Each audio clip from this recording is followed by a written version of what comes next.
রাত পোহালেই আমার জায়ের সাথে আমার স্বামীর বিয়ে। আমার তার সাথে ডিভোর্স হয়নি, এমনকি আমি আমার স্বামীর ঘর ছেড়েও কোথাও যাইনি এখন পর্যন্ত। আমি আছি আমার রুমে, বিয়ের 9 বছর হতে চলেছে, এখনও নিঃসন্তান। সমস্যাটা আমার স্বামীর, ওনার শুক্রাণুর সংখ্যা 2%। অনেক চিকিৎসা করেছি কিন্তু লাভ হয়নি। বিয়ের 3 বছরের মাথায় যখন জানতে পারি তার কখনো সন্তান হবে না, সে মানুষটা সারা রাত আমাকে জড়িয়ে ধরে কেঁদেছে। আমাকে বলেছে আমি যেন তাকে ছেড়ে কোথাও না যাই, এবং কথা দিয়েছিলাম যাব না। এরপর ভালোই দিন যাচ্ছিল, শাশুড়িও আদর করত। কিন্তু একদিন আমার ভাসুর হঠাৎ ঘুমের মধ্যে ব্রেন স্ট্রোক করে মারা যায়। তারা আলাদা বাড়ি করেছিল, সেখানে থাকতো। আমার ভাসুর মৃত্যুকালে 12 বছরের একটি ছেলে এবং 3 ও 5 বছরের 2 মেয়ে রেখে যায়। আমার যা ছিল ভীষণ সুন্দরী এবং ভীষণ অমায়িক ভালো মানুষ ছিলেন। তার যে 3টা বাচ্চা দেখে বোঝাই যাইতো না, তাদের সংসার 18 বছরের ছিল। আমার ভাসুর মারা যাওয়ার পর থেকে মেয়ে 2টা আমার কাছে থাকতো এবং বেশিরভাগ সময় আমার যা আমাদের বাড়িতে থাকতো। আমার শাশুড়ি আগে আমাদের সাথে থাকতো, ভাসুর মারা যাওয়ার পর কয়েকদিন ওখানে ছিল, তারপর যাও চলে আসে আমাদের বাড়িতে।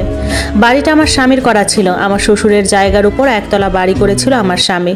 আমার জায়ের মেয়েরা আমার স্বামীকে আগে ছোট বাবা বলে ডাকতো, এখন শুধু বাবা বলেই ডাকে। আমার ভাসুরের মোটামুটি টাকা পয়সা ছিল, আর্থিক অভাব ছিল না, তারপরেও আমার স্বামী এবং আমি তাদের যথেষ্ট দেখতাম।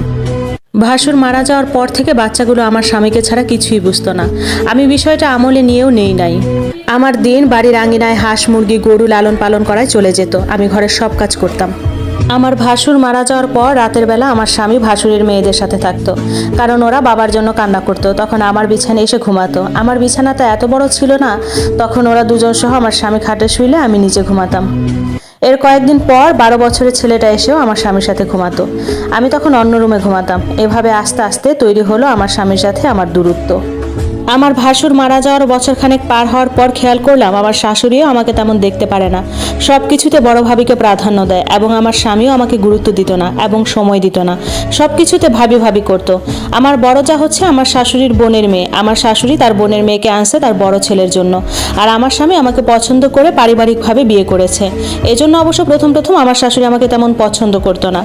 ভাসুর মারা যাওয়ার বছর পার হওয়ার পর তারা আবার তাদের বাড়িতে চলে গেল, সাথে আমার শাশুড়িও গেল। আমি একা হয়ে গেলাম। আমার স্বামী বাজার করে দিত, রাতে বেশিরভাগ সময় ওখানে থাকতো। আমি থাকতে পারতাম না, কারণ আমার গবাদি